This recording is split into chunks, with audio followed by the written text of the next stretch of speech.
Hey, welcome to Lead a Life Uncommon. This is Mary Bicknell, former psychotherapist turned badass success coach for women entrepreneurs who are ready to bust through any average, anything common, and finally create a life and a business where you can do whatever the hell you want to do whenever you want to do it. Ready? Let's go. So, hello, how are you today? It's Mary Bicknell. Today, what we're going to talk about is how owning your wisdom actually leads to your wealth. I'm going to be sharing this over to my personal page. So wherever you're watching this, it's nice to see you. Glad that you're here. Here's the deal. Working with brilliant women, what I've noticed lately is that, not lately, probably the entire time that I've been doing any work, is that frequently women minimize their wisdom. They minimize their abilities. They minimize their brilliance. And so today, how owning your wisdom creates wealth is really the topic. So there's going to be three things that we really focus on today. Number one is, what is it that you're doing and how do you become aware of when you do not embrace your wealth or your wisdom, excuse me. So where do you not embrace your wisdom? What does that look like for you? What does it look like for a woman to actually fail to fully show up? We're going to talk about that. We're also going to be really focused on and if you're here, wherever you're watching, YouTube, all across Facebook, whether you're on LinkedIn or wherever you're watching, I'd love for you to say hello. I really want to see you and I want to hear what you have to say today. I want you to be part of this conversation. I guess wherever you are right now, I want you to say, yes, do you believe that frequently women minimize their knowledge base? Do you think that women minimize their knowledge base? In other words, do you believe that frequently women poo-poo? I like to call it like poo-pooing. So when we poo-poo our knowledge base and our wisdom, this is one of the three things that we're going to be talking about today. When we poo-poo or minimize our wisdom, several things happen.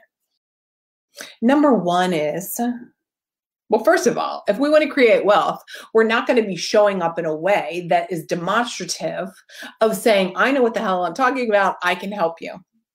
And this is the value of the service I'm offering. And here it is. If we don't value our own wisdom, a couple of things are going to happen. Number one, we're not showing up with that posture. We're not showing up with that level of confidence. And number two, we sure as hell are not going to charge a lot. We sure are not going to be in a place of charging at the level that not only we deserve, but our clients deserve. Take a breath with that for a second. Because I know when I talk about wealth and money and leadership and impact and a mission, frequently what happens is not only do you poo-poo yourself, but you fail to recognize this. I'm going to say it again. You fail to recognize this. This is number two. You fail to recognize your desire, the thing that you say that you want to help the world. When you fail to recognize that you are showing up in a less than energy, in a less than posture, which also includes, my friends, charging less than the value or less than what your ideal client actually wants to invest in. See, so frequently we'll tamp down the number. Instead of 10,000, we'll be like, it's 8,000. Instead of 50,000, it's 20,000. We'll tamp down the number out of our own concern for ourselves. We say, here's the failure part of it. We say we want to help people. And yet, we don't step fully into owning our own wisdom, our own knowledge. So we actually fail our clients because we're not charging enough. Number three is, how do you even identify what wealth means? So owning your wisdom creates wealth. So part of the wisdom here, my friends, is not just your years of education and all of the initials. Like, Part of your wisdom is your intuitive knowledge, your intuitive wisdom. How many times are you letting that beautiful, amazing ability that you have to embrace your intuitive guidance, your intuitive wisdom to create maybe other types of wealth? So wealth we can look at as far as money. We can look at wealth as far as time. We can look at wealth as far as freedom from the emotional nagging and grating and clawing that frequently women have. And I don't want to be like all women. I'm not saying that. It's not a black and white thing. It's not all or nothing. But frequently what I have found is even the most highly educated and the most like high income earners still don't have the wealth of emotional freedom.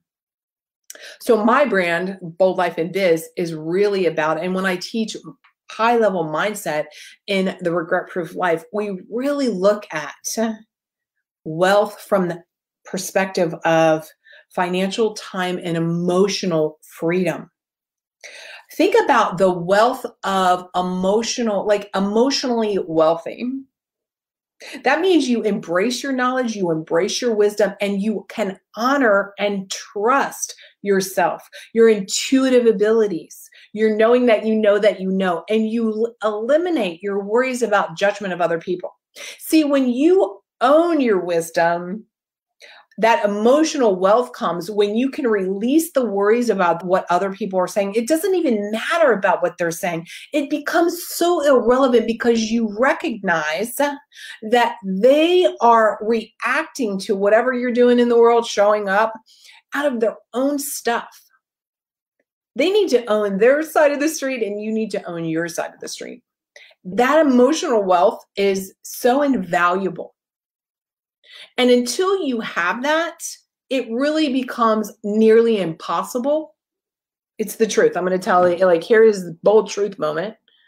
Until you acknowledge your wisdom and your wisdom in that intuitive ability to know that you know that you know, until you allow for emotional wealth, you will be highly challenged to have financial wealth, time wealth. They're not congruent. They're not congruent. So not only do we poo-poo ourselves, and number one, right, which was poo-pooing our actual like knowledge base, and when we don't own it and we fail our clients because we're like, we're undermining ourselves. But if you don't have emotional wealth, you're not owning who you are in the world and showing up that way. Why would you ever think that it would be possible for you to have the financial wealth that you say that you want? Again, it's incongruent. People who have a lot of money, like those of us who have financial success, the amount of work, oh my God, the amount of work that we do with our thinking, with our being centered, with our trusting ourselves, with our vibration in the world, with our energy in the world, with our back straight, with us showing up, with us owning and claiming and saying, hell yes, that I know what I'm talking about. That's daily work. It's vigilance. It's rewiring our old belief systems. It's working on our subconscious. That all has to happen. I have to be emotionally wealthy to even own my wisdom. And with that then comes my success and your success. But the first piece of the puzzle, and I do talk about this in my program, and I talk about it from the Biz Trifecta, mindset, plan, and systems. Until we have that emotional wealth, or until we have our head on straight, you will never follow through on the things that you say that you want, because you're going to be rehearsing all the old stuff. So today, here's how I want to leave you today. Hi, Carla. Let me see who's here. If you're here, say hello. Oh, Olga. How are you? Glad to see you. Alexandra, so true. Women often seeming like they apologize for their knowledge. Why do you think they do that? Why do you think that they do that? What is the reason that they do that? You know, in the regret proof life, I'm very big on pushing all of your buttons around the idea that you're going to be dead for fucking ever. And I know it's a slap in the face. I know, but that's my job. I want to wake you up to your possibilities, and owning your wisdom and trusting your intuition and recognizing that your emotional wealth is going to lead to all the other things. And you got to do it now. Now is the time. Now is the time to master stepping into the work that has to happen around changing your belief systems, changing your thinking. Be focused on the emotion that you want that's in the future. So many people keep looking behind them. Now, as a behaviorist, I understand patterns, and of course, patterns and behavioral patterns are relevant to a point. Well, the point is that we acknowledge, oh, look what I used to do, or oh, look what I did. And that thing that I did isn't getting me where I want to go. So today, here's your bold action step, so that you're creating your own bold life and biz. Number one is, where are you failing to acknowledge your massive amount of, or your amassed knowledge? Where are you failing to recognize that? So first start with, sometimes it's easy to start with all those initials, right? Some of you have ridiculous amounts of credentials. Then the next is, where are you not recognizing your true intuition? Alexandra says, you needed this pep talk today. This is why the Bold Life and Biz plan is great. Well, she's in one of my programs. Thank you, Alexandra. Where we really talk about this, and we talk about how the biz trifecta, mindset, plan, and systems, like all the things that create your business. But it always starts with this piece of it. So one, how are you failing to recognize your wealth of credentials? Let's just start with the easy stuff, the letters behind your name. Number two, your years of experience. And I don't mean applying those initials. I just mean your years of experience being a person, a woman who's walked the face of this earth. Are you giving credence to? Are you owning your experiences that have taught you valuable lessons that truly could lead to a profitable business? And number three, are you owning your intuition? Where, my friend, today I want to ask you, where have you disconnected from the knowing that you know that you know? And that is ownership. When you own that you know, that's the emotional wealth piece that we're talking about. So once you do that, and I know I'm giving you a lot, and it's okay, then I want you to think about, if you haven't done this work, the number one bold action step I just gave you, how is this impacting then your other wealth? We talked about emotional, financial, and time wealth. How is that impacting your financial wealth? How is that impacting you charging more money? Because you recognize your credentials, your experience, your intuition, your knowledge base, like all the things that make you you, is so valuable that you are minimizing it and therefore not charging enough for it. And so then the kind of client that you say that you want, and you come in with some lowball offer, they're like, oh, that shit must not be very good, even though it's brilliant, because you've allowed yourself to charge less, to make less. Make sense? Who's getting that? I know it's a mind twister. I know it's so much of a mind twister. Those are your two bold action steps today. And these two things, go back and listen to this. These two things will change literally your life if you allow it. My job is to help you own your wisdom and help you create wealth. So go out today and make it a big, bold life and biz, and trust that you have the answer. Sit down, do this work, own your wisdom, claim your wealth, step into that. That's what leaders do. That's what we do. We look at things. I can hear, like, sorry, there's There's so much going on. There's a motorcycle here. Somebody just came in the house, in case you heard background noise. And recognize that you are in charge. Here's one little side note. Okay, here we go. I just can't help with this. In this moment, you're here watching me. So therefore, you are creating your life. I want to ask you the question from this related to owning your wisdom. If you recognize that you made a choice to watch this or watch the replay and hashtag replay and what are your ahas, if you recognize that you are in charge of this decision to watch it, why don't you use that same decisive process to own your own wisdom?